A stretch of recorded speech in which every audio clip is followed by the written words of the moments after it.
Well, guys, good morning. It's the next morning. Oh, what time is it? It's 7 o'clock. We're here making a delivery, or trying to make a delivery. This guy works at a dealership, and bought a truck for him before, and texted him yesterday afternoon or so, and I said, what time do you get there in the morning? He said 6:45, 7. I can be there whenever, though. And I said, that's fine, I'll be there around 9. Because I didn't think I was going to get up this morning when I did. Got up to feed the baby at like 5, and I was just like, there's no use in going back to sleep for 2 hours. Let's just get our work done and then have the rest of the day to, spend some time at home. So, I'm here. I texted him a half hour out and said I'll be there at 7. I'm here now. I've called him twice and he's not answering. So,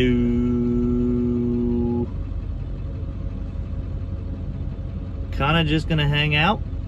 And there's a bunch of guys rolling in. That's why I'm looking around. It's like, I guess they're supposed to be here at 7. So like cars are like flying by because they're a couple minutes late to work. So I'm just gonna sit here and wait, I guess. Because I have a pickup of a single truck bed to make whenever, but I would like to deliver that this afternoon. It's only like I think it's like a 90-mile run, but it's only 48 or so miles from my house. So it's like I pass my house and then I come back. So it's perfect to just get done real quick this afternoon and get me home in a decent time. And then tomorrow morning I'm about to get up early and haul some cars.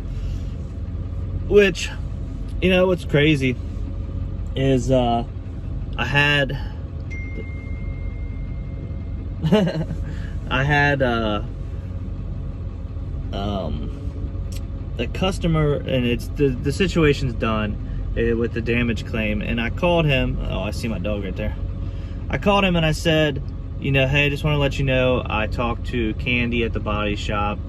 She went ahead and made up a repair order so she could take payment for it. It's all ready to go.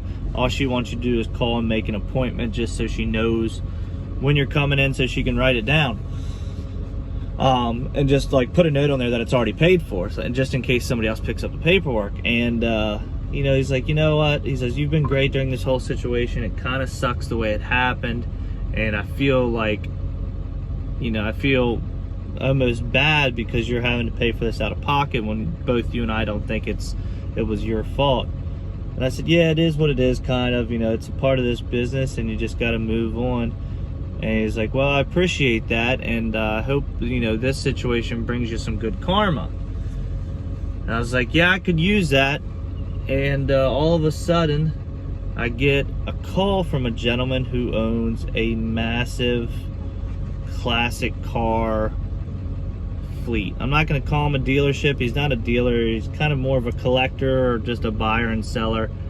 And he owns a lot of classic cars, and I mean over 100. And he gave me a call. He said, well, I got your number from a referral, someone in town, and they vetted you out, said you would you would take care of this stuff. And he's like, I'd like to meet with you, show you the warehouse, and see if you can take over the logistics of moving these cars for me. Cars coming in, cars going out, buying them, selling them. He says, I got 2 ready to go now that need to go down to North Carolina enclosed. And, unknown caller. 1. The guy's finally calling me. There you go. So take a look at this. I'm at AT&T Sharpsburg Pike, which is in Hagerstown. This is the small one. This isn't the big travel center. But I'm saving 79 cents a gallon. And this is probably the cheapest price I have paid since fuel got out of control. I think $4.77 is the cheapest, because I was before, I think $4.99 might have been, but we're headed in the right direction. So I saved a bunch of money there, 79 cents off a gallon. Now I got a question for you guys. And I didn't think about this, and it didn't happen to me, but it happened to the guy beside me fueling up with mud flap. So mud flap doesn't run your card obviously till you're done.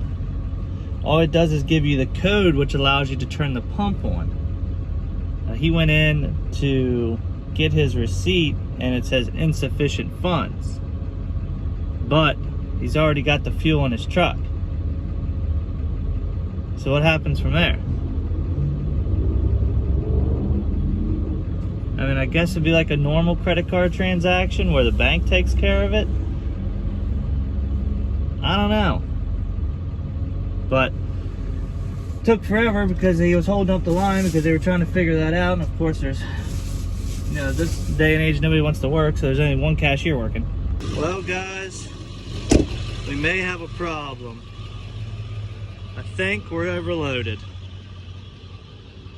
You should get a big truck. You should get a big truck. Drive a real truck, they said. This is my load for the day. 450 pounds. And while we wait, let's admire some cars. These aren't even the cars I was talking about. Well, some of them might be his, but this isn't even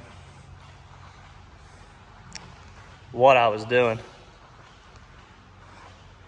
These are just another collector in town, and we'll all be getting moved here eventually. I wonder if this cop behind me is actively looking up my license plate as he follows me. Well, it's been probably, excuse me, over a month since I've driven this thing, and it's time to use it today. And do a pre-trip, check all the tires. I got my ramps over there in the mega cab, so I had those on my.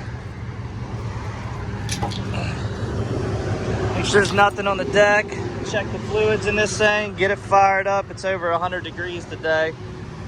Real fuel's about 104, and we've got cars to move, so let's quit yapping and get at it. So like I said, it's about 104 degrees, I think. So I went ahead and called my carpooler at Mannheim. That's where I gotta go. I've had 13 cars to bring out of there, but I have a guy helping me. It doesn't work for me, but I've been like subcontracting him to help get all my customers' cars moved. He's got his own authority and insurance. So he's moved 8 of them, and there's 14 total now. So I'm gonna go get the rest of them. I'm gonna get a load picked up and dropped off tonight, and then before they wanted them all today, but before they open tomorrow, the rest of them are gonna be there. I'll get up early. They're already sitting in the parking lot up there, so I can just bust them out real quick and get that done.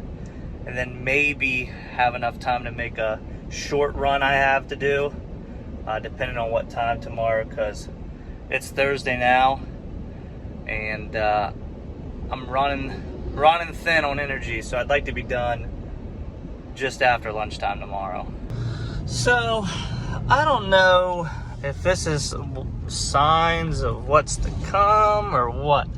I haven't been to Mannheim or Mannheim, Pennsylvania, and probably, I'm gonna say, at least 2 or 3 months. I've never seen this place this empty. Now, I don't know if that's because of the time of the week it is. It's towards the end of the week, I guess. I don't remember what day the auction is here. I think the auction's either Thursday or Friday here. So you'd think if the auction was today, that people would be getting their cars out, it would be even more busy. Or if it's tomorrow, maybe that's because, you know, maybe tomorrow will be the busy day. But just as far as trucks being here and cars parked in the parking lot, there used to be no spots like over here on this side, like diagonal to where all the trucks pull in. There used to never be any like room. Now there's like every spot's open. So I don't know if that's kind of how the car market's going right now. But then again, this dealer I haven't heard from in probably a year, to be honest, has like just bought 13 last week. So I don't know. I guess maybe they're trying to just get inventory, but that's why I'm making a couple changes, I think. been going back and forth on this decision, and was presented with a pretty good opportunity today for some different type of hauling, which is gonna include me buying another trailer, not the one I was just talking about. Even though that one may still come, that'll be on hold for right now while we kind of hash out the details of this this new adventure. See, that's what I was talking about. There's like, place is half empty. Anyways, looks like my customer got 3 white Escapes and 1 white Trax. And if these were some kind of fleet car, rental car, or something like that, but got 3 of them now. Actually, that one's got a tow bar on the front of it that goes pulled behind an RV, so Lord knows what kind of problems this thing really has. Well, we're parked right over there. We'll get, I think we're gonna take the 3 Escape now. I've got a Traverse somewhere. Oh, that black one right there. The Trax, and then I got a van to go with those. It's not pulled yet.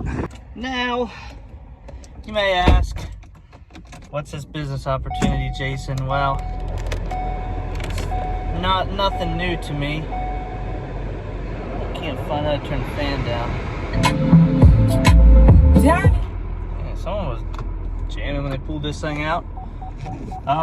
So it's nothing new to me, but it's presented with this opportunity of moving classic cars. Met with a gentleman today that has a lot of classic cars, personal collection, but also has a dealership where he buys and sells. And he is coming up to a point where he's very big into real estate, new home construction, all kinds of stuff like that, where he's coming up on a time where he's gonna slow down with the construction and the real estate, and then just, you know, have fun with the cars and buy and sell. So he's gonna need a move. I got to see his garage today, and he has 2 I need to move for him already. And let me just put this on so it doesn't ding the whole time. He, you know, let me into what he was thinking, and the only way for me to make this really feasible for him and I is to buy a 2-car enclosed, 2 or 3 car enclosed. Now, I've had a 2-car enclosed on my mind for quite a while. And I wanted to keep it simple, just a bumper pull with escape doors, as many escape doors as possible, E-Track, and you know, the other options are stuff like, I can add the E-Track, but it really needs to have the doors in it. So I'm skeptical of buying, because I know some of these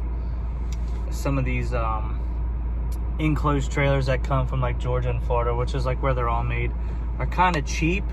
But and then again, I don't want to go out and spend $60,000 on a 2-car Sundowner when, you know, you're really just pulling the same thing down the highway all the time. Anything could happen. Someone could hit it. You get into tight spots. It's just, something's bound to happen no matter what, whether it be your vehicle, your trailer, debris on the road. You know, you hit a semi tire that came apart on the road, gets up under your truck and slams against the front of your trailer. No matter if you have a $60,000 trailer or a $25,000 trailer, it's still gonna do damage. So I'm been on the phone with a company that has the trailer that would be the best fit for me, and got an out the door price on it. And then I get a call like 20 minutes later. He's like, I got another salesman on this thing. He goes, you could put a non-refundable deposit down, and you know, I could hold it for 72 hours. And I was like, that's not gonna work even if I wanted it that bad, because I'm in the next 72 hours I can't make it down to Jacksonville, Florida. So we'll see. Maybe something comes up local. There's one local that's slightly used, does have all the options I need or want, but the price of what he wants for a used one and what a new one would be, and the new one would have a little more of escape doors, the price isn't too much different, so I'd rather just go buy a new one. But we'll see. I'm gonna get these cars loaded up and get out of here. Well, boys, we made it till Friday. This dad is barely hanging on. This kid is kicking my butt this week. Finally get used to kids sleeping and stuff, and then you have nights that you're running on like an hour and a half of sleep. But hey, we made it to Friday. Let's make it a good day. It's a short day. We've got 3 cars to move. Started early this morning because it's going to be another hot one. I could have just probably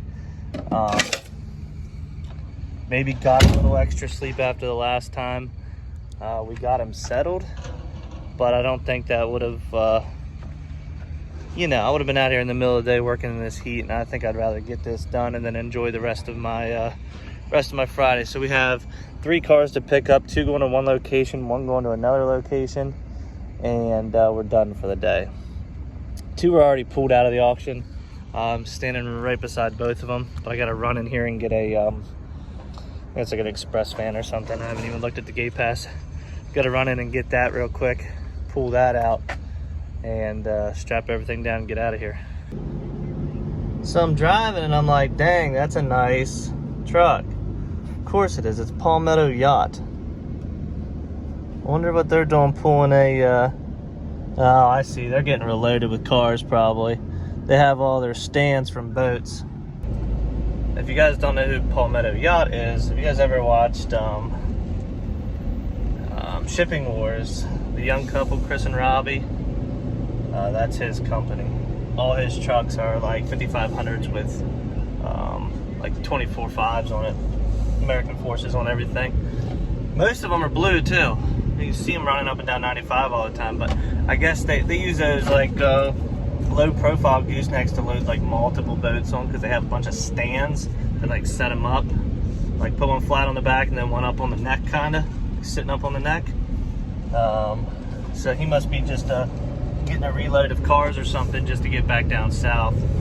They've got yards all over the East Coast, Florida, South Carolina, somewhere up in the Northeast. So they're a pretty big company. It's rare you see them hauling anything but boats.